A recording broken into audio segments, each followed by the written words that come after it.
है ना। Good morning everyone. Online good morning. क्या हालचाल? कैसा लग रहा है पढ़ाई चालू करके? हाँ, अच्छा लग रहा है। ऑनलाइन वालों, I hope I am perfectly Audible and visible. सब कुछ प्रॉपर है। यस। ओके। हम लोग ने बेसिक स्टार्ट किया था एंड उसके अंदर मैंने ऐसा किया था आपको सबसे फर्स्ट कि सेक्शन नंबर 1 पढ़ाया था। सेक्शन नंबर 1 था कि इनकम टैक्स का नाम रहेगा इनकम टैक्स एक्ट 1961। ये पूरे इंडिया पे एप्लीकेबल होगा और जम्मू कश्मीर पे भी एप्लीकेबल होगा, लेकिन कब से एप्लीकेबल होगा? 1 अप्रैल 1962 से। सेकंड मैंने कहा था डेफिनेशन का सेक्शन है। थर्ड सेक्शन भी कौन सा है? डेफिनेशन का। तो सबसे इंपॉर्टेंट सेक्शन है जो चार्जिंग सेक्शन, जो आपका चैप्टर नंबर 1 है ना। चैप्टर नंबर 1, उसकी कुछ कंडीशन है, अगर वो कंडीशन फुलफिल होगी तो ही इनकम टैक्स अप्लाई होगा, नहीं तो इनकम टैक्स अप्लाई नहीं होगा। पर्सन होना चाहिए, पर्सन की इनकम होना चाहिए, वो इनकम प्रीवियस ईयर में होनी चाहिए, वो इनकम एग्जम्प्ट नहीं होना चाहिए। तो प्रिस्क्राइब रेट से क्या करेंगे? टैक्स ले लेंगे। जो टैक्स रेट्स होते हैं वो दो टाइप के होते हैं, नॉर्मल रेट और स्पेशल रेट। कुछ ही की इनकम होती है जो स्पेशल रेट से क्या होती है? टैक्सेबल होती है। बाकी सारी इनकम जो होती है वो नॉर्मल रेट से ही क्या होती है? टैक्सेबल। नॉर्मल रेट कहां दे रखा होता है? फाइनेंस एक्ट में। और जो स्पेशल रेट है वो इनकम टैक्स में ही गिवन है। हमने देखा था पर्सन, पर्सन की डेफिनेशन दे रखी 2 क्लॉज 31 में। पर्सन की डेफिनेशन इंक्लूसिव है, मतलब आपको अपना कॉमन सेंस यूज करना है। जो कॉमन सेंस में पर्सन होते हैं वो तो है ही सही, ये भी लोग क्या करते हैं बता देंगे कि कौन कौन पर्सन होंगे। सबसे फर्स्ट था individual. Major, minor, sound mind, unsound mind, does not matter, ये सब क्या रहेंगे? पर्सन कंसिडर किए जाएंगे। इसके बाद नेक्स्ट था एचयूएफ। एचयूएफ यानी हिंदू अनडिवाइडेड फैमिली। एचयूएफ के बारे में कुछ बातें हमने देखी थी। एचयूएफ जो है उसके ऊपर एक एक्ट अप्लाई होता है, that is Hindu succession act. ये एचयूएफ कौन फॉर्म कर सकता है? हिंदूज भी फॉर्म कर सकते हैं, जैन, सिख्स एंड बुद्धिज्म वाले भी है वो एचयूएफ क्या कर सकते हैं? फॉर्म। लेकिन मुस्लिम्स एचयूएफ फॉर्म नहीं कर पाएंगे। फिर एचयूएफ फॉर्म करना है तो मैरिड होना क्या है? जरूरी है। फैमिली होना जरूरी है। मैरिड वाइफ है काफी है। आप अपने सिबलिंग्स के साथ, आप मदर फादर के साथ क्या नहीं कर सकते? एचयूएफ फॉर्म नहीं कर सकते। एचयूएफ फॉर्म करने के लिए आपको एक डीड बनानी पड़ती है, उस डीड में लिखना पड़ता है इतनी कैपिटल से एचयूएफ क्या की जा रही है? फॉर्म। प्लस इसका करता कौन होगा? मेंबर्स, को पार्टनर्स कौन कौन होंगे? जो करता होता है उसका मतलब जो एचयूएफ होता है उसका एक इंडिविजुअल स्टेटस होता है। जैसे जो करता रहेगा, मेरी एचयूएफ मैंने एग्जांपल दिया था, सागर विजयवर्गीय पैन कार्ड है वो मेरे इंडिविजुअल का पैन कार्ड है, और सागर विजयवर्गीय एचयूएफ का जो पैन कार्ड है वो एचयूएफ का पैन कार्ड रहेगा। मैं कुछ इनकम अपनी इधर अपने शो कर दूंगा और कुछ इनकम कहाँ शो कर दूंगा? एचयूएफ में। तो सर क्या फायदा हो जाएगा? देखो 2.5 लाख तक, 5 लाख तक क्या होता है? टैक्स नहीं लगता है। तो मुझे भी 2.5 लाख का फायदा मिल जाएगा, एचयूएफ में भी क्या हो जाएगा? 2.5 लाख का फायदा मिल जाएगा। एचयूएफ फॉर्म करने के लिए एक बात हमें ये ध्यान रखनी होती है कि ऐसा नहीं करना है कि हमें अपनी असेट जो हमने खरीद रखी है वो एचयूएफ, आज से भले हमने एचयूएफ फॉर्म करी और हमारी असेट जो हम में इनकम इंक्लूड हो रही थी वो इनकम कहां आ गई? एचयूएफ में आ गई। ऐसा नहीं कर सकते। आपको एचयूएफ में जो असेट्स लानी होगी, या तो किसी से गिफ्ट फॉर्म में ले लो, या फादर से असेट ले लो, उनके विल, इनहेरिटेंस, ऐसी कोई असेट आती है तो आप उनसे गिफ्ट डीड बनवाइए और गिफ्ट डीड में ये लिखवाइए कि जो ये गिफ्ट मिल रहा है किसको मिल रहा है? एचयूएफ को मिल रहा है। ऐसे आपके पास कॉर्पस आ जाएगा, वहां पर पैसा आ जाएगा, फिर आप अपना बिजनेस वहां पर क्या कर सकते हैं? रन कर सकते हैं। जो करता होता है वो मेल भी हो सकता है, फीमेल भी हो सकता है। फिर को पार्टनर्स और मेंबर में एक फर्क होता है। जो मेंबर्स होते हैं वो जनरली सारे को पार्टनर्स मेंबर्स भी होते हैं, लेकिन को पार्टनर्स के पास एक स्पेशल राइट होता है, वो एचयूएफ का डिसोल्यूशन, एचयूएफ का बंटवारा, एचयूएफ का पार्टीशन कॉल ऑफ कर सकते हैं। तो जैसे हस्बैंड और वाइफ एंड उनके बच्चे, तो हस्बैंड एंड वाइफ, वाइफ की अगर हम बात करते हैं तो वो मेंबर है लेकिन वो को पार्टनर नहीं होगी। जो बच्चे होंगे वो मेंबर्स भी होंगे और को पार्टनर्स भी होंगे। एंड बाय बर्थ आपको एचयूएफ में क्या मिल जाता है? राइट मिल जाता है। आपने अच्छा ये भी एक्चुअली एक बात ये भी होती है, वैसे शायद पढ़ा होगा आपने, दया भाग व्यवस्था और मिताक्षरा व्यवस्था। कभी सुना है इसके बारे में? दया भाग और मिताक्षरा। जनरली क्या होता है, जब तक फादर जिंदा है बंटवारा नहीं हो सकता, बच्चे अपना राइट नहीं मांग सकते, वो दया भाग में होता है। लेकिन मैक्सिमम इंडिया में जो व्यवस्था चलती है एचयूएफ की, वो चलती है मिताक्षरा व्यवस्था। जो दया भाग व्यवस्था होती है उसमें ये होता है कि फादर जिंदा है तो आप अपना एचयूएफ का बंटवारा नहीं कर पाओगे। ये वेस्ट बंगाल और आसाम में ज्यादा चलता है। लेकिन हमारे बाकी इंडिया के अंदर जो चलती व्यवस्था वो मिताक्षरा है। मतलब अगर फादर जिंदा भी है तो भी आप अपने एचयूएफ के पार्टीशन को क्या कर सकते हो, कॉल ऑफ कर सकते हो। क्या फीमेल करता हो सकता है? यस हो सकता है। क्या सारे मेंबर्स जो होते हैं वो फीमेल हो सकते हैं? यस, वो फीमेल हो सकते हैं। जो मैरिड वुमेन होती है वो अपने पति के एचयूएफ की मेंबर होती है, लेकिन अपने फादर की एचयूएफ की वो क्या होती है, को पार्टनर। वो हिस्सा मांग सकते हैं, मेल और फीमेल दोनों का बराबर का क्या है, हिस्सा। ये बातें हमने करी थी। देखो मैं क्या करता हूँ कि ना ये जो बातें हमने करी होती है वो माइंड से रिकॉल कर रहा हूँ, कहीं देख के हम उसको क्या नहीं कर रहे हैं, रिकॉल नहीं करते। इसके बाद partnership form. Partnership form includes LLP. Next था कंपनी। कंपनी के अंदर इंडियन कंपनी को भी टैक्स देना है, फॉरेन कंपनी को देना है, स्टैट्यूटरी कॉर्पोरेशंस को भी क्या करना है, टैक्स देना है, गवर्नमेंट कंपनीज को भी टैक्स देना है। लेकिन central government and state government person नहीं होता तो जो गवर्नमेंट डिपार्टमेंट से उनको टैक्स देने की जरूरत नहीं पड़ती। एक होता है स्टैट्यूटरी कॉर्पोरेशंस और एक होता है स्टैट्यूटरी बॉडी। में दोनों ही पर्सन होते हैं, स्टैट्यूटरी कॉर्पोरेशन भी पर्सन होते हैं। जो कॉर्पोरेशंस होते हैं जैसे एलआईसी हो गया, एसबीआई हो गया, वो किस में आ जाते हैं, कंपनी में आ जाते हैं। लेकिन जो स्टैट्यूटरी बॉडी होती है जिनका काम होता है मेन रेगुलेट करने का काम होता है, आईसीएआई हो गया, आईसीएसआई हो गया, सेबी हो गया, ये artificial jurisdictional person not covered above में आते हैं। फिर होता है AOP BOI, association of person और बॉडी ऑफ इंडिविजुअल्स। एसोसिएशन में जैसे कोऑपरेटिव सोसाइटीज आ गई, ट्रस्ट आ गई एंड जॉइंट वेंचर आ गया। दो लोग मिलकर क्या कर रहे हैं, काम कर रहे हैं, जिनको हम पार्टनरशिप नहीं कह सकते, जिनको हम एचयूएफ नहीं कह सकते, जिनको हम कंपनी नहीं कह सकते, उनको हम क्या कह देते हैं, एसोसिएशन ऑफ पर्सन। अच्छा, जैसे एक रॉक बैंड है, जैसे किसी तीन चार लोगों ने मिलकर एक रॉक बैंड बनाया, एक सिंगर है, गिटारिस्ट है, ड्रमिस्ट है। अब ये इन तीनों ने मिलकर रॉक बैंड बनाया। ये लोग शोज वगैरह करते हैं और उससे उनकी इनकम होती है। इनको किस स्टेटस में टैक्स किया जाए, इनको किस स्टेटस में टैक्स किया जाए? इन्हें इंडिविजुअल नहीं कह सकते क्योंकि ये अकेला व्यक्ति नहीं कमा रहा है। अगर इनके बीच में पार्टनरशिप का एग्रीमेंट होगा तो फिर हम इन्हें क्या कह देंगे, पार्टनरशिप। इनको एचयूएफ भी नहीं कह सकते क्योंकि ये सेम फैमिली के नहीं होते हैं। सेम फैमिली के होंगे तो ही क्या कहेंगे, एचयूएफ कहेंगे। वो भी अब भाई भाई के साथ तो एचयूएफ आप बना ही नहीं पाओगे, वो तो आपकी एचयूएफ के क्या होने चाहिए, मेंबर होने चाहिए। उसके बाद फिर फिर क्या कहें इन्हें, एओपी। इनको क्या कहेंगे, एसोसिएशन ऑफ पर्सन। इनको क्या कहते हैं, एसोसिएशन ऑफ पर्संस। सुनना, ऐसा एसोसिएशन जिसके सारे पर्सन इंडिविजुअल है उसको कहते हैं बॉडी ऑफ इंडिविजुअल। उसको क्या कहते हैं, body of individual. So association of person and body of individual same है। जो भी बॉडी ऑफ इंडिविजुअल है वो एसोसिएशन ऑफ पर्सन है। लेकिन जो भी एसोसिएशन ऑफ पर्सन है जरूरी नहीं है कि वो क्या हो, बॉडी ऑफ इंडिविजुअल हो। हीरो होंडा दोनों कंपनी थी, वो एसोसिएशन तो था, वो जॉइंट वेंचर था, वो एसोसिएशन तो था, लेकिन वो बॉडी ऑफ इंडिविजुअल नहीं था। अगर जिसके सारे मेंबर, ऐसे एसोसिएशन जिसके सारे मेंबर्स इंडिविजुअल हो, वो क्या कहलाते, यानी नेचुरल पर्सन हो, तो वो क्या कहलाते हैं, आपके बॉडी ऑफ इंडिविजुअल। यस बेटा, आप कभी भी कोई एसोसिएशन करो तो जैसे ट्रस्ट है, जैसे हमने बोला एसोसिएशन ऑफ पर्सन का कोई एग्रीमेंट होता है क्या, 100% होता है। ट्रस्ट है तो जब ट्रस्ट फॉर्म की जाती है तो ट्रस्ट डीड बनाई जाती है। कोऑपरेटिव सोसाइटी जब फॉर्म की जाती है तो जैसे कंपनी के अंदर मेमोरेंडम एंड आर्टिकल होते हैं, उनके भी बायलॉस क्या किए जाते हैं, फॉर्म किए जाते हैं। जरूरी होता है क्योंकि अगर आप जब लोग मिलकर बिजनेस कर रहे हैं और आप जॉइंट वेंचर किया तो जॉइंट वेंचर का प्रॉपर क्या होता है, एग्रीमेंट होता है। सही, एग्रीमेंट कर लेना इसलिए अच्छी बात है, और उसको नोटराइज, उसको स्टैम्प पेपर पे करवा लेना इसलिए अच्छी बात है क्योंकि बाद में लड़ाई झगड़े ना हो। नहीं तो फिर आप कैसे प्रूफ करोगे कि भैया हमारे बीच में क्या है, एसोसिएशन ऑफ पर्सन है तो प्रॉफिट शेयरिंग कुछ तो होगी। कितनी प्रॉफिट शेयरिंग होगी, डिसीजन मेकिंग किसकी होगी, क्या होगा, बाद में डिस्प्यूट ना हो, इसलिए हमेशा आपको क्या करवाना चाहिए, एग्रीमेंट करवाना चाहिए। फिर लोकल अथॉरिटी, पंचायत और कैंटोनमेंट बोर्ड, और उसके बाद मैंने आपको बताया था जो भी ऊपर कहीं कवर नहीं होगा वो कहां आ जाएगा, artificial jurisdictional person not covered above में। ये थी पर्सन की डेफिनेशन। इसके बाद हम लोग मूव करे थे कि इनकम, इनकम क्या होती है।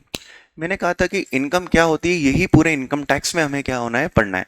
आज बता नहीं सकते कि क्या इनकम होती है। वहां लिखा है कि लॉटरी बेटिंग गैम्बलिंग करते हो तो भी इनकम है, आपको गिफ्ट मिलता है तो भी क्या है, इनकम है, डिविडेंड मिलता है तो भी क्या है, आपको इनकम है। तो जॉब से निकाल दिया, कुछ कॉम्पनसेशन मिल रहा है कि भैया आपको, आपने सुना होगा वीआरएस करके, वॉलंटरी रिटायरमेंट स्कीम, आपको जॉब से पहले ही निकाल देते हैं, आपके टाइम पर रिटायरमेंट होने से पहले वो पैसा मिल रहा है, सैलरी इनकम है, तो क्या वीआरएस भी इनकम है? तो हाँ, हो सकता है वहीं लिखा होगा कि भाई वीआरएस को भी क्या मानना है, इनकम। बहुत डिटेल में डेफिनेशन दी गई है।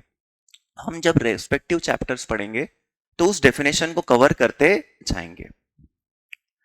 फिर बात करते हैं इनकम निकालना कैसे है, how to calculate the income, how to calculate the income, excuse मी।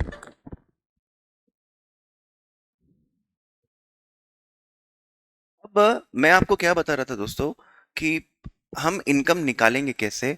तो इनकम निकाली जाएगी, इनकम निकालने के लिए किसका होना जरूरी है, पर्सन का। और पर्सन का हमें क्या पता होना चाहिए, रेसिडेंशियल स्टेटस। जो हमारे देश का रेसिडेंट है उससे ही क्या लिया जाएगा, इनकम टैक्स लिया जाएगा। नॉन रेसिडेंट से भी इनकम टैक्स लिया जाएगा, लेकिन उतना ही लिया जाएगा जो इंडिया से वो लोग क्या करते हैं, अर्न करते हैं।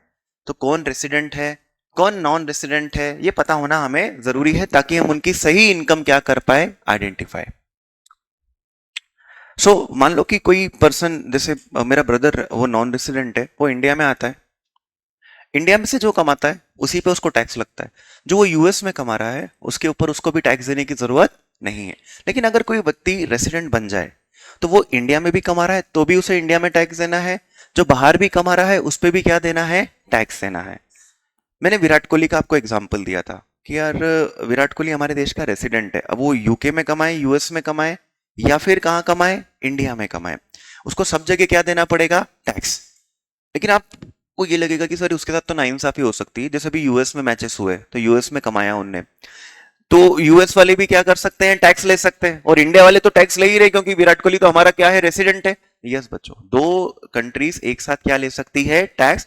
लेकिन उसके लिए दो कंट्रीज के बीच में एक एग्रीमेंट होता है, डबल टैक्सेशन अवॉइडेंस एग्रीमेंट। उसमें लिखा होता है, जैसे अभी यूएस के अंदर मैचेस को प्रमोट करना था, क्रिकेट को प्रमोट करना था, तो उन्हें एग्रीमेंट में आ गया होगा, कहीं ना कहीं लिखा होगा कि भैया मैचेस होंगे तो उसकी जो इनकम होगी यूएस में क्या होगी, एग्जम्प्ट होगी। यूएस वाले क्या नहीं लेंगे, टैक्स नहीं लेंगे, तो इंडिया वाले क्या करेंगे उसके ऊपर, टैक्स। तो दो कंट्रीज के बीच में एग्रीमेंट होता है और उस एग्रीमेंट में लिखा होता है कौन सी कंट्री विल कलेक्ट टैक्स, कौन सी country will drop the tax. फिर भी अगर मान लो जैसे इंडिया और पाकिस्तान है, अब इंडिया पाकिस्तान के बीच में एग्रीमेंट नहीं होगा, हो सकता है डीटी डबल ए ना हो, हमारे टॉक्स नहीं चल रहे हो, तो डीटी डबल ए ना हो हमारे बीच में एग्रीमेंट, तो फिर उस केस में क्या होता है, तो दोस्तों उस केस में हो सकता है कि अभी मैच खेलने जो वर्ल्ड कप होगा उसके लिए कहाँ चले जाए, पाकिस्तान चले जाए, और पाकिस्तान में पाकिस्तान वाले क्या ले ले, टैक्स ले ले, तो विराट कोहली को पाकिस्तान में भी टैक्स देना पड़ेगा और इंडिया में भी क्या देना पड़ेगा, टैक्स। लेकिन दोस्तों जब ऐसा हो जाता है ना कि एग्रीमेंट नहीं होता है, तो जो हमारे देश के रेसिडेंट होते हैं सरकार उनको क्या करती है, रिलीफ देती है, क्या देती है, टैक्स में कुछ रिलीफ दे देती है, अपनी तरफ से दे देती है। चलो ठीक है, अपने देश के रेसिडेंट है, नाइंसाफी हो रही है, दो बार क्या लग रहा है, टैक्स। तो ये रिलीफ कैसे मिलती है, ये एग्रीमेंट क्या होता है, इस एग्रीमेंट में क्या क्या क्लॉजेस होते हैं, आपके लेवल की बात नहीं रहेगी। ये सब कहां पढ़ाया जाता है, सीए फाइनल में, इंटरनेशनल टैक्सेशन के अंदर। बट रेसिडेंट किसे कहते हैं, किसे नहीं कहते हैं, कौन सी कंडीशन फुलफिल करनी है, इसके लिए हमें जाना पड़ेगा आपका चैप्टर नंबर 2। ये रहेगा आपका चैप्टर नंबर 2। अब अब मुझे पता चल गया रेसिडेंशियल स्टेटस क्या है उस पर्सन का। कोई भी पर्सन इनकम इनकम टैक्स के हिसाब से 5 तरीके से अर्न कर सकता है। कितने तरीके से इनकम कर सकता है, 5। मतलब इनकम कमाने के 5 घराने हैं और उसको हम कहते हैं 5 हेड, 5 हेड्स ऑफ इनकम, उन्हें हम कहते हैं हेड्स ऑफ इनकम। कोई भी इंसान, जैसे मेरे पास आप रिटर्न भराने आओ तो मैं आपसे पूछूंगा कि भैया आपकी इनकम कहां कहां से हो रही है, सैलरी से। इनकम टैक्स वाले कहते हैं कि सैलरी से इनकम होगी तो उसके ऊपर कितना टैक्स देना पड़ेगा, इसके लिए उन्होंने एक सेपरेट क्या बनाया है, हेड बनाया है, सैलरी हेड। तो सर वो तो बहुत सिंपल है, कोई इंसान जॉब कर रहा है और उसको सैलरी मिलती है 30,000 रुपये महीना, तो 30,000 इंटू 12 ऐसे ही करके इनकम आ जाएगी। नो, ऐसा नहीं होता है। उसको कार भी मिलती है, उसको घर भी मिलता है, तो क्या कार की कुछ वैल्यू, कार अब देखो मॉनेटरी बेनिफिट्स मिल रहे हैं, नॉन मॉनेटरी बेनिफिट्स मिलते हैं, पीएफ वगैरह मिलता है, ग्रेचुटी वगैरह होता है, बोनस मिलता है, कमीशन। तो क्या बोनस पे टैक्स लगेगा, क्या कमीशन पे टैक्स लगेगा, क्या कार जो मिली है चलाने के लिए उस पे टैक्स लगेगा, लैपटॉप मोबाइल फोन दिए है यूज करने के लिए, वो जो मिला है आपको उसके ऊपर टैक्स लगेगा नहीं लगेगा, लगेगा तो कैसे लगेगा, किस वैल्यू पे लगेगा, स्टाफ क्वार्टर्स थे, रहने के लिए घर मिल गया, तो घर सैलरी में इंक्लूड होता है नहीं होता है, तो यस दोस्तों होता है। घर की कितनी वैल्यू इंक्लूड होगी, यही सब चीजें हम कहां पे पढ़ेंगे, सैलरी में। फिर जॉब करते टाइम आपके कुछ खर्चे हो सकते हैं, शायद आपके ट्रैवलिंग पे खर्चा हो सकता है, आपके घर के खर्चे हो सकते हैं। क्या इनकम में से खर्चे माइनस करेंगे नहीं करेंगे, क्या होगा, ये सारी बातें हम कहां पर पढ़ने वाले हैं, एक चैप्टर में, सैलरी हेड में। ठीक है। सैलरी हेड एग्जाम में काफी पूछा जाता है, काफी पूछा जाता है। लेकिन जनरली देखो दोस्तों, ऐसा देखा गया है कि एक अभी दो हेड्स है, जैसे एक पीजीबीपी बिजनेस हेड, एक क्या है बिजनेस और एक है सैलरी। किसी अटेम्प्ट में सैलरी आ जाता है तो उसके अगले अटेम्प्ट में क्या आता है, बिजनेस। जनरली ऐसा देखा गया है इनकम टैक्स में। अब सैलरी से इनकम अर्न कर सकते हैं, इसके ऊपर कैसे टैक्सेशन होगा, इसके लिए हम पढ़ेंगे चैप्टर नंबर 3।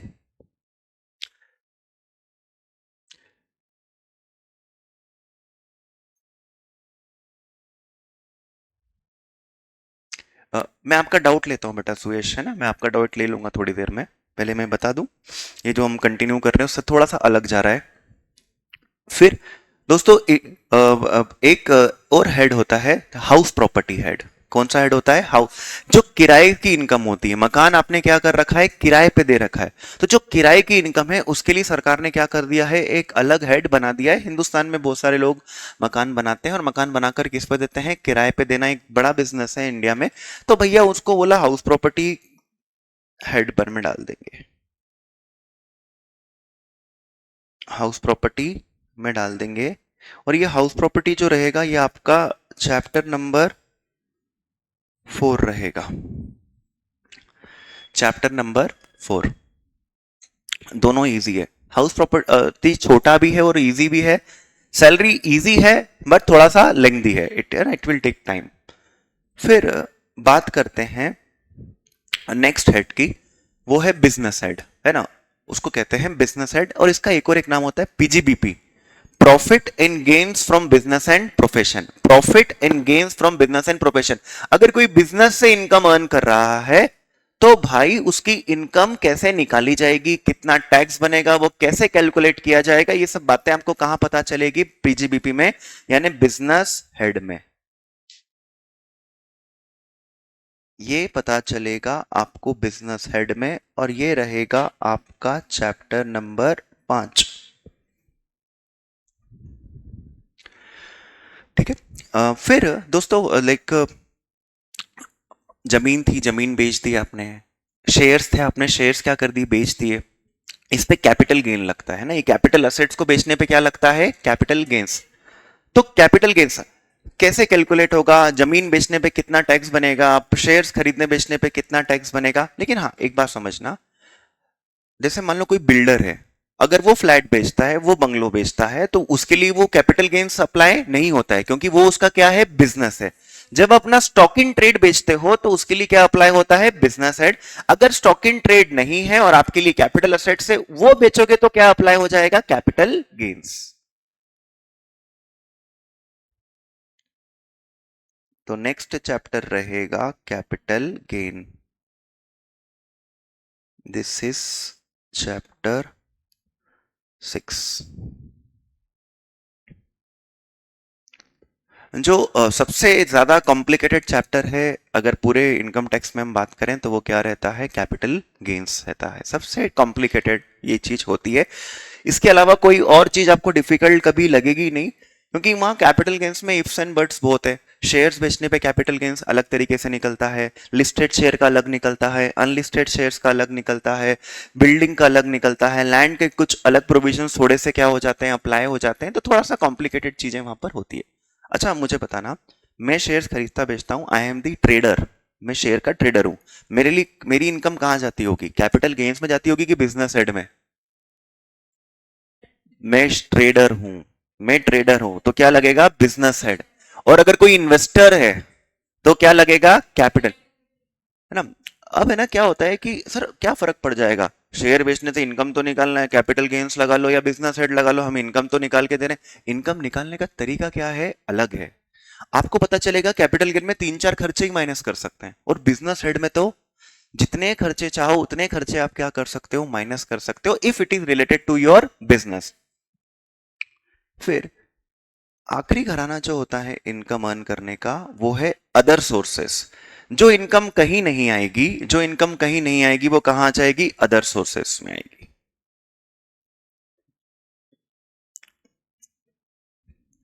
चैप्टर नंबर 7 रहेगा ये आपका अदर सोर्सेस, ये रहेगा अदर सोर्सेस, चैप्टर 7। देखो, अब ना कॉम्प्लिकेटेड कॉम्प्लिकेशंस क्या है, क्या ऐसी प्रॉब्लम आती है जो कि इनकम टैक्स को डिफिकल्ट बनाती है बाकी सब्जेक्ट से। वो प्रॉब्लम आपको पता चल गई और आपके दिमाग में वो चीज बैठ गई और आपके सोचने का तरीका हल्का सा चेंज हो गया ना, तो वो problem will be your advantage. बाकी लोगों के लिए वो क्या रहेगी, प्रॉब्लम, एंड बाकी आपके लिए वो क्या बन जाएगा, एडवांटेज। देखो, आप कभी रोड पे चल रहे हो और सुनसान रोड है और एकदम से आके कोई आपको पीछे से पकड़ ले या फिर एकदम से, तो डर लगेगा। लेकिन इफ यू आर प्रिपेयर्ड कि कोई पीछे से आके पकड़ सकता है तो एकदम से आपको शॉक नहीं लगेगा, है ना। मैं वही बोलना चाह रहा हूं कि हम पहले से प्रिपेयर रहते हैं क्या। मेरे पास कोई क्लाइंट आता है, बोलता है कि साहब मैं ना मेरा एक मकान है, मेरे नाम पे एक मकान है, उससे मुझे कौन सी इनकम हो रही है, किराए की इनकम हो रही है। ठीक है साहब, मैंने किराए की इनकम पे कितना टैक्स लगेगा वो कहां से पता चल जाएगा, हाउस प्रॉपर्टी के प्रोविजंस लगा के पता कर लूंगा। सर मैंने ना इस बार शेयर्स भी बेचे थे, मैं इन्वेस्टर था शेयर का, तो मैंने इतने क्या कर दिए, शेयर्स बेच दिए, और मेरे पास एक जमीन थी, पुरानी जमीन भी मैंने क्या कर दी, बेच दी, और एक नया घर मैंने खरीद भी लिया। तो भैया बेचा है तो शेयर्स बेचे, बिल्डिंग बेची, जमीन बेची और बिल्डिंग खरीदी, तो उसके लिए क्या लग सकता है, कैपिटल गेन्स लग सकता है। तो भैया मुझे कौन से प्रोविजन अप्लाई करने पड़ेंगे, कैपिटल गेन्स। फिर है ना सर, मैंने 3 महीने जॉब भी करी थी, तो मुझे वहां पे क्या मिली थी, सैलरी भी आई थी, तो वो मेरे सैलरी हट के भी क्या लग गए, प्रोविजंस लग गए। फिर वो बोलेगा यार मेरे को, मैंने बैंक में एफडी कर रखी है और मुझे एफडी पे क्या मिल रहा है, ब्याज। तो एफडी पे ब्याज मिल रहा है, ना सैलरी हेड में आएगा, ना हाउस प्रॉपर्टी में आएगा, ना ही बिजनेस हेड में आएगा, ना ही कैपिटल गेन्स में आएगा, तो कहां चल जाएगा, अदर। सर पैसे ज्यादा कमा ली थी तो गोवा गया था, गोवा गया तो कसिनो गया था, कसिनो में मैंने 45,000 रुपए लगाए और 45 वहां पे 45 लाख रुपए हो गए, मेरे को गैम्बलिंग के अंदर 45 लाख की इनकम हो गई। तो फिर ये गैम्बलिंग की इनकम अदर सोर्सेस के अंदर आती है, तो अदर इनकम, तो वो उसके ऊपर कैसे टैक्स देना है, वो भैया, एक इंसान के साथ मल्टीपल इनकम्स हो सकती है। और यही चीज एग्जाम में भी होती है बच्चों, कि एग्जाम में वो एक चैप्टर का क्वेश्चन नहीं पूछते हैं, वो क्या करते हैं, मल्टीपल चैप्टर्स क्या कर देते हैं, इन्वॉल्व। अच्छा, मल्टीपल चैप्टर कौन से इन्वॉल्व करेंगे, कोई फिक्स थोड़ी है, सैलरी के साथ अदर सोर्सेज हो सकता है। भाई 3 महीने उसने बिजनेस किया, 3 महीने के बाद उसने क्या कर दी, जॉब ज्वाइन कर ली, तो भाई कुछ भी कॉम्बिनेशन बन सकते हैं। So you have to be prepared, आपको क्या करना पड़ेगा, प्रिपेयर्ड रहना पड़ेगा कि एक क्वेश्चन में मल्टीपल हेड्स क्या हो सकते हैं, अप्लाई हो सकते हैं। और आप रेडी नहीं हो उस चीज के लिए कि भैया ऐसा हो सकता है। आप जैसे जीएसटी पढ़ोगे, जीएसटी में क्या होता है, जो आप चैप्टर पढ़ा उसका जो क्वेश्चन है वो चैप्टर पढ़ लिया आपने, वो चैप्टर पढ़ने के बाद जब अगला चैप्टर पढ़ते हो जनरली कोरिलेशन नहीं होता है, थोड़ा बहुत तो कोरिलेशन हर जगह हो सकता है, लेकिन मेजोरिटी में कोरिलेशन नहीं होता है। लेकिन देखो क्या होगा, आपने सैलरी रेट की क्लास मान लो स्किप कर ली, आप आते हो हाउस प्रॉपर्टी में।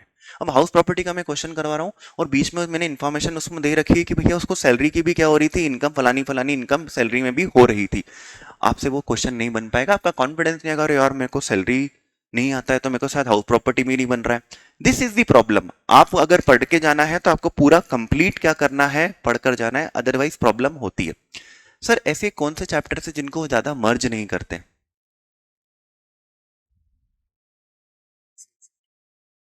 हाँ, ये जो रोज चलती वाली 1:30 आज, हाँ ठीक है, ठीक है, नो इश्यूज।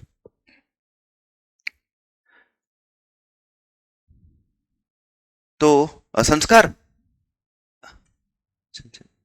अरे ये बार स्क्रीन है ना, बार बार चले जाती है यार, इसमें प्रॉब्लम आती है, हो रहा है ना बार बार ऐसा, है ना। बस ये वायर वायर में कुछ दिक्कत है यार, इसको एक बार चेंज करो ना सिस्टम को पूरा। इसको चार्ज पे लगाता हूँ तो लिख नहीं पाता हूँ, वो एक प्रॉब्लम आती है। चार्ज पे लगा दिया तो लिखना मुश्किल है वो तो। पढ़ ले।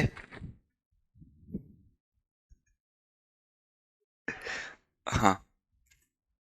सो अदर सोर्सेस, कभी भी कुछ भी चीजें क्या हो जाती है दोस्तों, मिक्स हो जाती है। लेकिन मैं आपको कहूं कैपिटल गेन्स और बिजनेस हेड जनरली मिक्स नहीं होता है। जब भी क्वेश्चन आता है बिजनेस हेड, वो अपने आप में इतने खतरनाक चैप्टर्स है कि उनको क्या किया जाता है, मिक्स नहीं किया जाता। पीजीबीपी कैपिटल गेन्स आते हैं आएंगे, मैक्सिमम टाइम आते हैं। नंबर का अपन बोल नहीं सकते कितने मार्क्स का वो पूछेंगे नहीं पूछेंगे, लेकिन किसी अटेम्प्ट में सैलरी ज्यादा का आ जाता है, किसी अटेम्प्ट में पीजीबीपी ज्यादा आ जाता है। अपन को एक अटेम्प्ट पहले देखना पड़ेगा कि क्या हुआ है। जैसे इस बार बिजनेस हेड आ गया, अब सितंबर के अंदर क्या होगा, एग्जाम होगी तो देखेंगे सैलरी पे फोकस करेंगे, और फिर जनवरी में कहाँ फोकस करेंगे, बिजनेस पे, और फिर हो सकता है कि मई में कहाँ फोकस हो जाए, सैलरी हेड पे, है ना। कभी कभी गुगली भी आ जाती है, पता चला वो वहां पे भी बिजनेस हेड आ गया और अगले अटेम्प्ट में भी क्या आ गया, बिजनेस हेड। बट एक बात बता रहा था बस मैं आपको। तो ये 5 घराने हैं, तो ये 5 घराने से हमें इनकम पता चलेगी, 5 घरानों से हमें इनकम पता चलेगी। लेकिन दोस्तों कहानी यहां खत्म नहीं होगी, कहानी यहां खत्म नहीं होगी। इन सबसे टोटल आ जाएगा भाई की सैलरी की इनकम आ जाएगी, ये आ जाएगा वो आ जाएगा। अच्छा जरूरी है क्या हर जगह से इनकम ही हो? सैलरी से तो कमाई हुई, मकान से किराए की कमाई हुई और शेयर्स में डुबा दी है, तो भैया शेयर्स में क्या हो गया, लॉस। ठीक है, तो भाई साहब लॉस हो गया तो क्या, लॉस हो गया तो क्या, जैसे मान लो कि मैंने बिजनेस में कमाए 8 लाख और शेयर्स में नुकसान कर दिया कितने का, 2 लाख का। तो बिजनेस में कमाए 8 और शेयर्स में नुकसान कर दिया 2 लाख का, तो क्या करूं मैं, क्या करूं? इनकम टैक्स वाले जल्लाद नहीं है ना, दे आर नॉट लाइक कि भैया वो 2 लाख का जो तूने लॉस किया ना वो भूल जा, तू तो 8 लाख पे क्या दे दे, टैक्स दे, से कि सेट ऑफ कर लो। दे क्या क्या कर सकते हो आप, सेट ऑफ कर सकते हो। बिजनेस में लॉस हो गया तो हाउस प्रॉपर्टी से कमाई हो गई तो वहां पर क्या कर लो, सेट ऑफ कर लो। तो सेट ऑफ के प्रोविजंस होते हैं दोस्तों। तो एक चैप्टर जो आएगा वो आएगा सेट ऑफ, एक जो चैप्टर आएगा आपका वो आएगा सेट ऑफ। अच्छा, जरूरी है कि सेट ऑफ हो ही जाए। मान लो मेरा एक ही बिजनेस था, एक ही सोर्स इनकम था और कोई इनकम नहीं थी, बिजनेस में क्या हो गया, लॉस, क्या मैं सेट ऑफ कर पाऊंगा? नहीं। सेट ऑफ नहीं करते तो क्या करते हैं, कैरी फॉरवर्ड करते हैं। सेट ऑफ नहीं करते हैं तो क्या करते हैं, कैरी फॉरवर्ड करते हैं। और कैरी फॉरवर्ड कहां किया जाता है, नेक्स्ट ईयर। अब नेक्स्ट ईयर अगर बिजनेस में इनकम हुई तो फिर उसे हम क्या करेंगे, सेट ऑफ कर लेंगे। मतलब अगर अगले इस साल 2 लाख का लॉस था, 2 लाख का लॉस आपने क्या कर दिया, कैरी फॉरवर्ड कर दिया। अगले साल आपको 8 लाख का प्रॉफिट हुआ, 8 में से आपने 2 को क्या कर लिया, सेट ऑफ कर लिया। तो वो सारी चीजें सेट ऑफ हो सकती है कैरी फॉरवर्ड होने के बाद। तो जो चैप्टर रहेगा उस चैप्टर का नाम क्या रहेगा, सेट ऑफ या फिर set of and carry forward. And this will be your chapter number 8।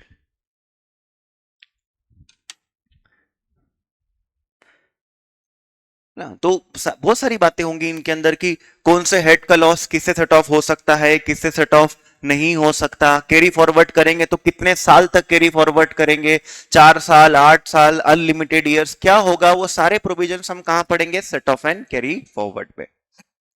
ठीक है दोस्तों, जनरली खुद की इनकम पे ही टैक्स देना पड़ता है। जो मेरी इनकम है उसी पे क्या करना पड़ता है, टैक्स देना पड़ता है।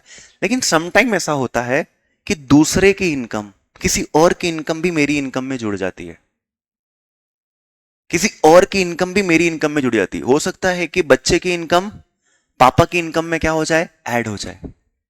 हो सकता है बच्चे की इनकम मम्मी की इनकम में क्या हो जाए, ऐड हो जाए। हो सकता है बीवी की इनकम हस्बैंड की इनकम में क्या हो जाए, ऐड हो जाए। कभी कभी ऐसा भी होता है दूसरे की बीवी की इनकम आपकी इनकम में क्या हो जाती है, ऐड हो जाती है। उस प्रोविजंस को कहते हैं क्लबिंग। क्या कहते हैं, क्लबिंग, क्लबिंग ऑफ इनकम। तो क्लबिंग ऑफ इनकम, अच्छा ये केसेस ज्यादा होंगे कि कम होंगे, कम ही होंगे ना।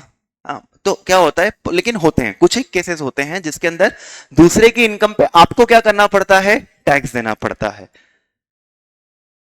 तो नेक्स्ट चैप्टर रहेगा आपका क्लबिंग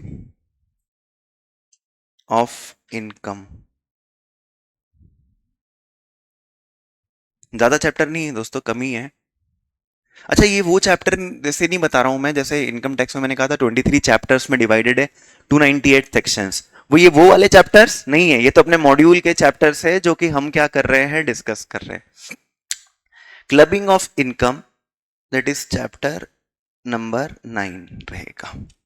अब होता क्या है, एग्जाम में कैसा क्वेश्चन आता है, उसकी सैलरी की इनकम है, शेयर्स में उसको इतना क्या हुआ है, लॉस हुआ है, उसके 2 बच्चे हैं और 2 बच्चों की ये इनकम है। तो अब क्या क्या हो गया, इधर से सैलरी भी अप्लाई हो गया, लॉस कैलकुलेट तो करना पड़ेगा, कैलकुलेट करने के लिए कैपिटल गेन्स भी अप्लाई हो गया।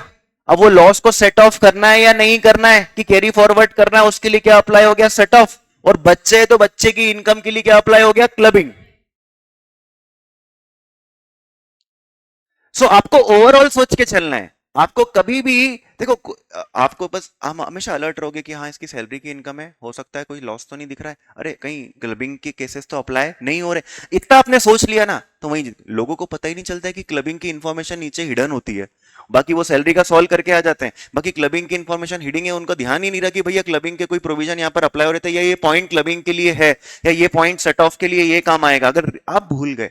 जनरली क्या होता है, अगर बस माइंड में रिकॉल कर लिया ना कि भैया ऐसा भी होना चाहिए था, क्या है क्या कोई केस, तो आप बना के आओगे क्वेश्चन।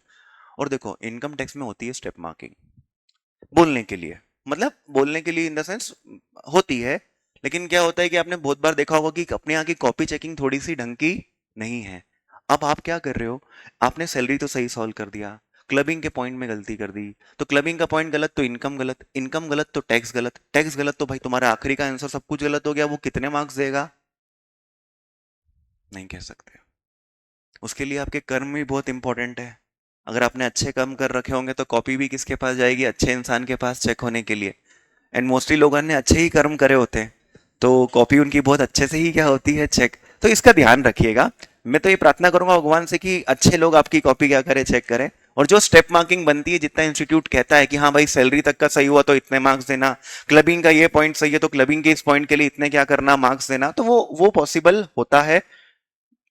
बट समटाइम्स किसी किसी की कॉपी खराब चेक हो जाती है, बहुत बार देखी है ऐसी कॉपीज, पूरा सही है फिर भी 0 मिलते हैं, तो सोचो जो गलत होगा तो फिर क्या होगा, पूरा सही है आखिरी में टिक भी मार रहे हैं, फिर भी क्या करके रखा है, 0। और रिवैल्यूएशन के लिए अप्लाई करे तो रिवैल्यूएशन भी नहीं है, बोले नहीं हो, यही था। बीच में आपको सुना ही था कि बहुत ज्यादा अपोज किया था इंस्टीट्यूट को कि यार ये भैया किस तरीके से आप क्या करते हो, कॉपी चेक करते हो, जो जेन्युइन गलती दिख रही है गलत है, खुद ही बोल रहे गलत है, फिर भी चेंज नहीं कर रहे हैं, तो वो प्रॉब्लम आपके साथ ना हो, मैं भगवान से प्रार्थना करूंगा। अब देखिएगा कहां तक आ गए हम। जब भी कोई इंसान आएगा तो सबसे पहले उसका क्या पूछूंगा मैं, स्टेटस, कौन सा status, residential status. Sir residential status पता कैसे चलेगा कि वो रेसिडेंट है या नॉन रेसिडेंट है, पासपोर्ट तो होगा ना उसका, तो पासपोर्ट पे लिखा होगा कब कब इंडिया में था, कब कब मस्ती करने बाहर गया था, तो वो मुझे पता चल जाएगा, पासपोर्ट से अपन क्या कर लेंगे, कैलकुलेट, ठीक है। रेसिडेंशियल स्टेटस, फिर उससे पूछूंगा ए सैलरी की इनकम है क्या, ए हाउस प्रॉपर्टी की इनकम है क्या, बिजनेस करता है क्या, क्या कोई शेयर्स बेचे, कोई जमीन वफीन का लफड़ा किया क्या, यानी कैपिटल गेन्स, कोई एफडी की इनकम है क्या, एफडी के ऊपर कोई ब्याज मिल रहा है, सेविंग अकाउंट पे कुछ ब्याज मिल रहा है, कोई अदर इनकम, कोई कमीशन वमीशन कुछ मिला क्या। जनरली बैंक स्टेटमेंट मंगा लेते हैं, तो बैंक स्टेटमेंट तो सब पूछ लेते हैं, बैंक स्टेटमेंट ये 5,000 रुपए कहाँ से आए, ये 50,000 रुपए का एक है, ये 25,000 रुपए का एक है, तो ऐसा करके अपन स्टेटमेंट मंगाते हैं, स्टेटमेंट से पता चल जाता है। सर जो जिसका कैश में ट्रांजेक्शन हो तो वो तो आपको पता ही नहीं चलेंगे, और वो बोलेगा नहीं तो क्या पता चलेगा, हाँ तो नहीं चलेगा। मैं कौन सा ऑडिट कर रहा हूं, मैं तो उसका रिटर्न भर रहा हूं, रिटर्न भरने का मतलब है वो जो बोल रहा है वो मैं अपलोड कर रहा हूं, मेरी काहे की responsibility, I am not responsible, he is responsible.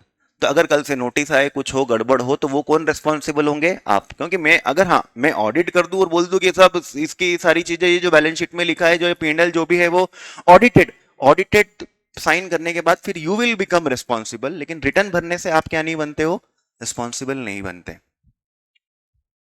फिर अदर सोर्सेस हो गया, फिर मैं उससे पूछूंगा कोई लॉस वॉस तो नहीं है, बोले नहीं नहीं साहब लॉस वॉस नहीं था, मैंने कोई पिछले साल का लॉस वॉस है क्या, तो बोले पिछले साल का हाँ है, हाँ तो मैंने लाला बता पिछले साल का लॉस, तो जैसे वो होता है ना, वो होम्योपैथिक डॉक्टर के पास कभी आप गए होंगे, वो बहुत सारे क्वेश्चन पूछता है, कितनी देर सोते हो, कितनी देर जगते हो, दिन में ज्यादा सोते हो कि रात में ज्यादा सोते हो, मीठा ज्यादा खाते हो कि तीखा ज्यादा पसंद है आपको, है ना, प्याज खाते हो कि नहीं खाते हो, ऐसे 50 क्वेश्चन पूछता है। तो अपन को भी ऐसे क्वेश्चन पूछना पड़ते हैं। क्लाइंट से पूछना पड़ेगा बीबी है क्या, बीबी है तो बच्चे है क्या, बीबी की कुछ इनकम है क्या, बच्चे की नहीं, पूछना तो पड़ेगा ना, क्योंकि बच्चे की इनकम हो सकता है आपकी इनकम में क्या हो जाए, क्लब हो जाए, बीबी की इनकम आपकी इनकम में क्या हो जाए, क्लब हो जाए। तो इट हैपेंस लाइक दिस।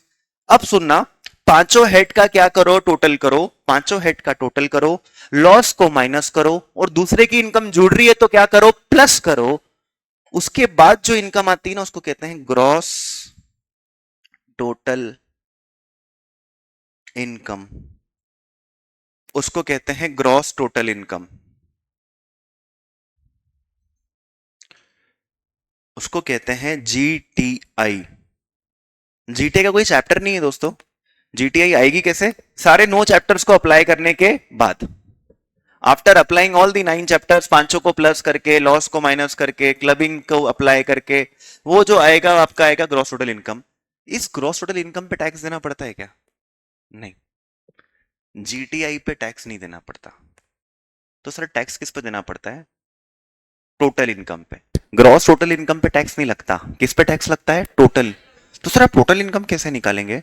देखो आपने सुना होगा कि जैसे ये इनकम आ गई, फिर आपने कभी सुना होगा कि एलआईसी की प्रीमियम भरने पे, लाइफ इंश्योरेंस पॉलिसी लेने से टैक्स में छूट मिलती है, म्यूचुअल फंड खरीदने पे टैक्स में क्या मिलता है, बेनिफिट मिलता है, ठीक है, डोनेशन करने से कुछ क्या मिलता है, बेनिफिट मिलता है। सो होता यह है कि आप मेडिकल प्रीमियम भरने से कुछ ना कुछ टैक्स में क्या मिलेगा, बेनिफिट मिलेगा। दोस्तों क्या होता है यहाँ पे, ग्रॉस टोटल इनकम में से एक चीज माइनस करते हैं जिसको कहते हैं डिडक्शन,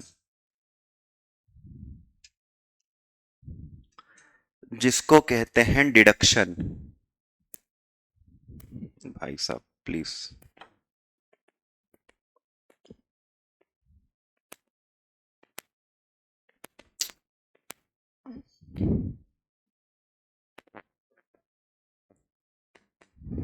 जिसको कहते हैं डिडक्शन। तो डिडक्शन कब मिलती है, किसको मिलती है, कितनी मिलती है, कैसे मिलती है, इसका पूरा एक चैप्टर है, वो वहां पढ़ेंगे। रहेगा आपका chapter number 10, chapter number 10, chapter 10 आ गया। इसके बाद डिडक्शन लगाने के बाद क्या आ जाएगा, टोटल इनकम।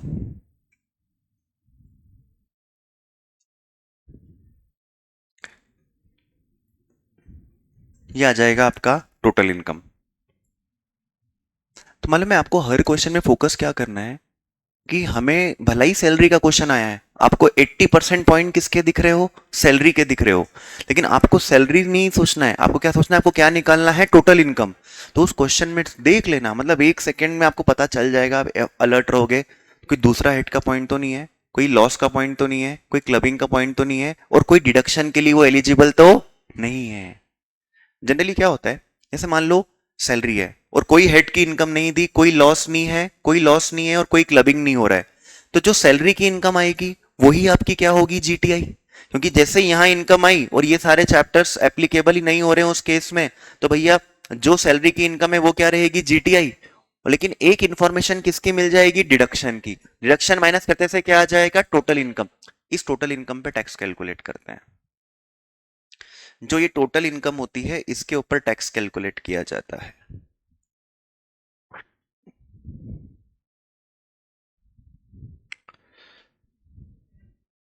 तो टोटल इनकम पे हम कैलकुलेट करते हैं, दैट इज टोटल टैक्स। आपको कितना टैक्स देना पड़ेगा। अभी आपको मैंने बताया था ना, पर्सन होना चाहिए, इनकम एग्जाम नहीं होना चाहिए, तो प्रिस्क्राइब रेट से क्या कर लेंगे, टैक्स। ये जो टैक्स कैलकुलेशन है ना, टैक्स कैसे देते हैं, आपको मैं चैप्टर नंबर 1 में ही सिखाऊंगा। आप बोले सर अभी हमको तो इनकम ही नहीं पता है, इनकम निकालते नहीं आते, तो टैक्स निकालना क्यों सिखा रहा हूं? मैं इनकम निकाल के दूंगा ना आपको, इनकम दे दूंगा, उसके ऊपर हमें क्या कैलकुलेट करना है, टैक्स। तो सर इतनी जल्दी क्या है, जल्दी इसलिए है कि जैसे सैलरी है, आपको सैलरी पढ़ा रहा हूं, सैलरी में क्या करेंगे, सैलरी की इनकम निकालो और उस पर टैक्स कैलकुलेट कर दो। तो होगा क्या, वो बाकी मैक्सिमम टाइम तो क्या होता है दोस्तों, मैक्सिमम टाइम तो बाकी इंफॉर्मेशन क्या होती है, साइलेंट होती है। मतलब आप सोचो, अगर सैलरी से सैलरी निकाल लिया, हाउस प्रॉपर्टी एप्लीकेबल नहीं है, बिजनेस एप्लीकेबल नहीं है, capital gain, other sources, set of, clubbing, deduction तक एप्लीकेबल नहीं है, तो जो सैलरी की इनकम है वही क्या रहने वाली है, आपकी टोटल इनकम। और जब वही टोटल इनकम है तो उसी के ऊपर क्या कैलकुलेट करना है, टैक्स। तो ऐसा हाउस प्रॉपर्टी की इनकम रहेगी तो हाउस प्रॉपर्टी का जब क्वेश्चन आएगा तो वो हाउस प्रॉपर्टी के क्वेश्चन में भी क्या कैलकुलेट करवा लेंगे आपसे, टैक्स। तो टैक्स कैलकुलेशन बीच बीच में आता रहेगा। इस वजह से हमें टैक्स कैलकुलेशन क्या करना चाहिए, स्टार्टिंग में ही देख लेना चाहिए। मॉड्यूल में भी टैक्स कैलकुलेशन जो भी है वो सब आपको कहां दे रखा है, चैप्टर नंबर 1 में ही दे रखा है। ठीक है, दैट इज टोटल टैक्स। अच्छा, ये टोटल टैक्स जो आता है ना, ये टोटल टैक्स पे नहीं करना पड़ता। टोटल टैक्स पे नहीं करना पड़ता, जो टैक्स आया उतना उसको पे करने की जरूरत नहीं है। आपने कुछ नाम सुना होगा, टीडीएस ना, tax deducted at source, advance tax करके कुछ आपने नाम सुना होगा। क्या होता है दोस्तों, जैसे मान लो मेरी यहाँ से नाटा से इनकम हो रही है, तो नाटा सर जब मुझे पेमेंट देते हैं ना, वो पेमेंट देते हैं सरकार को, क्या मेरे भी भरोसा नहीं कि इंसान टैक्स भरेगा कि नहीं भरेगा। तो सरकार ने किसको बोला, नाटा सर को बोला कि अगर आप इसको 1 लाख रुपए दे रहे हो तो 1 लाख में से 10,000 रुपए काट लो और 90,000 रुपए इसको दे दो, और इसके तो 10,000 रुपए वो हमारे पास क्या कर दो, जमा कर दो। जहां मेरी इनकम का सोर्स था वहां मेरा टैक्स क्या हो गया, कट गया। उसको क्या कहते हैं, tax deducted at source. TDS cut गया है। अच्छा, अब 10,000 रुपए टीडीएस कट गया, आप मुझे बताओ ऑलरेडी मेरा 10,000 रुपए टैक्स क्या हो चुका है, जमा हो चुका है। तो क्या मुझे 10,000 रुपए वापस से भरने की जरूरत है क्या? मेरा टैक्स 1 लाख बन रहा है लेकिन मेरा टीडीएस कितना कट चुका था, से 10,000, तो मेरे को कितना भरना पड़ेगा अब, 90,000। तो टोटल टैक्स में से हम क्या माइनस करते हैं, टोटल टैक्स में से हम टीडीएस माइनस करते हैं, टीसीएस माइनस करते हैं। एक टीडीएस होता है, एक होता है टैक्स कलेक्टेड एट सोर्स, है ना, टैक्स कलेक्टेड एट सोर्स। एक टैक्स डिडक्टेड एट सोर्स होता है। जो पेयर ऑफ इनकम होता है वो टैक्स काट लेता है। जैसे कंपनी में आपने डिबेंचर्स परचेस किए हैं और कंपनी डिबेंचर्स पे क्या दे रही है, इंटरेस्ट। तो कंपनी इंटरेस्ट देते टाइम क्या करेगी, टीडीएस काट लेगी, है ना, टीडीएस काट लेगी। उसको क्या कहते हैं, टैक्स डिडक्टेड एट सोर्स। एक होता है tax collected at source. Tax collected at source मतलब, जैसे इसमें क्या होता है कि जो सेलर्स होते हैं, seller of certain items, sellers of certain items buyer से कुछ एक्स्ट्रा पैसे कलेक्ट कर लेते हैं। मैं आपको एक एग्जांपल देके बताता हूं। जैसे है ना, आप कार खरीदने गए, कार खरीदने पे तो आपको बहुत सारे टैक्सेस लगते होंगे। अगर लग्जरी कार खरीदे तो लग्जरी टैक्स भी लग जाएगा, उधर से आपका रोड टैक्स वगैरह सब लग जाएंगे, जीएसटी भी लग जाएगा। दोस्तों आपको पता है कार खरीदने पे भी इनकम टैक्स लगता है। कार खरीदने पे इनकम टैक्स लगता है, फॉरेन ट्रिप्स करने पे इनकम टैक्स लगता है। तो 10 लाख से ज्यादा की कार खरीदते हो ना, तो 10 लाख की ज्यादा से कार खरीदते हो तो जो सेलर होगा, सेलर आपसे इनकम टैक्स कलेक्ट कर लेगा। उसको कहते हैं टैक्स कलेक्टेड एट सोर्स। तो ऐसा क्यों, सरकार को लग रहा है तूने कार खरीद रहा है तो बहुत पैसा आ रहा है तेरे पास और तू महंगी कार खरीद रहा है, तो भाई हमको तो क्या चाहिए अभी, टैक्स चाहिए। मतलब एक तरीके से डायरेक्ट टैक्स को क्या कर रहा है, उन लोगों ने इनडायरेक्ट कैटेगरी में लेकर आया। लेकिन इनडायरेक्ट बोलना नहीं चाहिए, बर्डन तो अल्टीमेटली किसके ऊपर रहता है ना, पर्सन पे ही रहता है। बट कलेक्शन का तरीका क्या कर दिया है, थोड़ा सा चेंज करा दिया है। So TCS, tax collected at source. तो भाई जैसे किसी ने भी एक्सयूवी, रोहित सर ने एक्सयूवी 700 खरीदी, तो भैया उसके ऊपर क्या लगा होगा, टीसीएस कलेक्ट किया होगा। तो भैया टीसीएस भी कलेक्ट होता है, तो नाटा पे जो उनका टैक्स बनेगा, मतलब सॉरी, जो भी उनकी इनकम पे क्या बनेगा, टैक्स बनेगा, वो टैक्स में से वो टीडीएस क्या कर लेंगे, कट कर देंगे। प्लस जो उनका टीसीएस भी कलेक्ट हो गया है वो भी क्या कर देंगे, माइनस कर देंगे। जो रिमेनिंग अमाउंट होगा वो क्या करेंगे, पे करेंगे। फिर दोस्तों एक होता है एडवांस टैक्स, एक होता है एडवांस टैक्स, एक होता है एडवांस टैक्स। अब वो बताता हूं ये क्या है, इनका पूरा चैप्टर आएगा, जब चैप्टर आएगा तो डिटेल में डिस्कशन होगा ही सही। मान लो कोई व्यक्ति जिसका टीडीएस नहीं कटता और उसका टीसीएस भी कलेक्ट नहीं होता, है ना, समझो। तो होता, मैंने आपको कल एक या बीच में कभी बताया होगा कि इस साल इनकम अर्न करते हैं। जैसे अभी अपना साल क्या चल रहा है, 24-25, 24-25 में इनकम क्या करेंगे, अर्न करेंगे। और इसका पेमेंट कब होगा, 25-26 में। टैक्स कब पे करेंगे, अगले साल। तो इनकम इस साल अर्न करते हैं, टैक्स कब पे करते हैं, अगले साल। नहीं, ऐसा नहीं होता दोस्तों, ऐसा नहीं होता। इनकम भी इस साल अर्न करते हैं और टैक्स भी हमें इसी साल देना पड़ सकता है एडवांस में। उसको क्या कहते हैं, एडवांस टैक्स। आपको एस्टिमेट करना पड़ेगा कि इस साल आपकी कितनी इनकम हो जाएगी, एस्टिमेट करो, एस्टिमेट करने के बाद उस पर टैक्स कैलकुलेट करो और टैक्स कैलकुलेट करके सरकार को एडवांस टैक्स धीरे धीरे भरते जाओ, साल खत्म होने तक जितना भी आपका टैक्स आपको लगता है कि बन सकता है, आपको गवर्नमेंट को क्या कर देना है, पे कर देना है। आप एडवांस टैक्स पे कर देंगे तो जो भी आपका टैक्स निकल कर आएगा उसमें से आप एडवांस टैक्स माइनस कर दोगे, क्योंकि आप वो ऑलरेडी क्या कर चुके होंगे, पे। अगर आपका एस्टिमेशन गलत होता है और आपका टैक्स ज्यादा निकल कर आता है तो फिर आपको जो बचा कुचा टैक्स है वो बाद में क्या करना पड़ेगा, पे। या फिर आपका एस्टिमेशन थोड़ा सा ज्यादा हो जाता है और आप ज्यादा टैक्स पे कर देते, तो you can claim the refund, आप रिफंड क्या कर सकते हो, क्लेम कर सकते हो।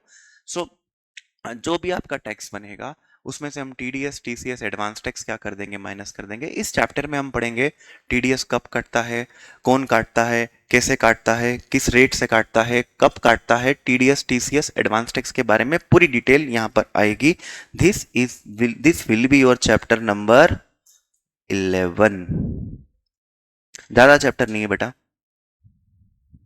11 चैप्टर। फिर ये जो सब कांड हुए हैं, कौन से कांड, salary, house property, clubbing, set of, deduction, TDS TCS advance tax, ये बताना तो पड़ेगा ना इनकम टैक्स वालों को कि ये सब हमारे साथ हुआ है। तो उसको बताने के लिए हमें क्या करना पड़ेगा, रिटर्न ऑफ इनकम भरना पड़ेगा। उसको बताने के लिए हमें रिटर्न ऑफ इनकम भरना पड़ेगा, और return of income will be your chapter number 12। ये रहेगा आपका chapter number 12 and this will be your income tax syllabus for the inter. ये आपका इंटर का क्या है, पूरा सिलेबस है। फाइनल का सिलेबस इसके बाद से क्या होता है, चालू होता है। रिटर्न भर दिया, रिटर्न भरने के बाद वो चेकिंग होगी, असेसमेंट कहते हैं उसे, क्या कहते हैं, असेसमेंट। असेसमेंट कौन करता है, असेसिंग ऑफिसर, है ना। तो असेसमेंट किसका होगा, कब होगा, कैसे होगा, कौन करेगा, ये ऑल सारी चीजें आप कहां देखोगे, फाइनल में। फिर असेसमेंट से खुश हो तो अच्छी बात है, नहीं हो तो फिर उस केस के अंदर अपील, सीआईटी अपील्स को कैसे अपील फाइल करोगे, आईटीएटी को कैसे अपील फाइल करोगे, कैसे आप हाई कोर्ट सुप्रीम कोर्ट में अपने केस को लेकर जाओगे, वहां पर क्या प्रोसीजर्स होती है, कौन से सेक्शन अप्लाई होते हैं, कौन सी कंडीशंस हमें क्या करनी होती है फुलफिल, सीआईटी अपील्स के कितने दिन ऑर्डर आने में, कितने दिन बाद हमें आईटीएटी में अप्लाई करना पड़ता है, आईटीएटी के कितने दिन बाद हमें हाई कोर्ट के अंदर अंदर अप्लाई करना पड़ता है, ये सारी बातें आप कहां देखोगे, फाइनल में। फिर आप टैक्स नहीं, आप ये टैक्स भर ही नहीं रहे हो, आप रिटर्न देखो। असेसमेंट किसका होता है बच्चों, जो जनरली रिटर्न भरता है। मान लो कोई रिटर्न भर ही नहीं रहा है तो उसका सर्वे हो सकता है, उसके वहां रेट पड़ सकती है, या रिटर्न भर भी रहा है तो भी कम दिखा रहा है इनकम और कुछ इंफॉर्मेशन आई है तो फिर कुछ हिडन पैसे वहां पे रखे हैं, कोई ब्लैक मनी है, तो फिर उसके लिए क्या होता है, सर्वे और रेट्स वगैरह के प्रोविजन, ये सब भी कहां पढ़ाए जाते हैं, सीए फाइनल में। प्लस सीए फाइनल में आपको इंटरनेशनल टैक्सेशन भी पढ़ाया जाता है। नाउ सीए फाइनल में सैलरी हाउस प्रॉपर्टी के क्वेश्चन नहीं आते हैं, सैलरी हाउस प्रॉपर्टी डिडक्शन है ना, ये सब नहीं पूछते। हाउस ये कैपिटल गेन और बिजनेस हेड सीए फाइनल में भी क्या किया जाता है, पूछा जाता है मेजरली। प्लस आपके जो आने वाले जो वहाँ चैप्टर्स होंगे उसका वेटेज ज़्यादा है, बिजनेस हेड और कैपिटल गेन का वेटेज वो कम, मतलब फिर भी ज़्यादा है, बाकी चैप्टर्स का वेटेज जो इसलिए सैलरी ज़्यादा आपको क्यों आता है पता है, क्योंकि वो फाइनल में पूछा नहीं जाएगा, हाउस प्रॉपर्टी फाइनल में इतना ज़्यादा पूछा नहीं जाएगा इस वजह से। So have to go somewhere, कोई अर्जेंट कॉल है। सो इतना ही आज, देखते हैं कल हम आगे क्या करेंगे, कंटिन्यू करेंगे। ओके।